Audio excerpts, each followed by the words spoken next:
Vous voyez, voici par exemple un exemple palpable, la guerre en Ukraine. Oui. Voici une guerre dans laquelle les États-Unis dépensent énormément d'argent, plus de 200 milliards de dollars d'investissement en Ukraine. Mais c'est une guerre, le président Poutine le dit, le président Trump lui-même le dit. Il dit, Oui. si j'étais au pouvoir, cette guerre n'allait jamais arriver.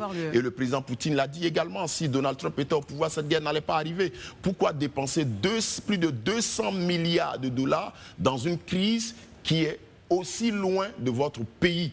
Et vous voyez, donc voici un pays qui dépense énormément d'investissements, énormément d'argent pour pouvoir protéger un continent européen qui est très loin de ses terres. C'est vrai. Parce qu'il y a des intérêts géostratégiques et géotechniques. Absolument, absolument. Mais donc on va injecter.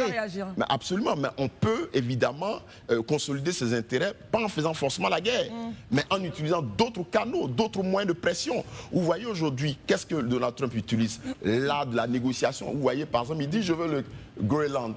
Mais ce n'est pas parce qu'il veut le Groenland. Nous-mêmes, chez nous, au Canada, Donald Trump dit non, je veux que le Canada devienne le 51e État. Oui. Mais ce n'est pas son objectif. En réalité, c'est une forme de pression. Parce qu'il le dit dans son livre, là, de la négociation. Il dit, quand tu veux négocier avec quelqu'un, mets la barre haute pour avoir au moins 50%, 60% de ce que tu veux. Et donc, c'est une forme de pression parce que Donald Trump voit dans les relations internationales des relations transactionnelles.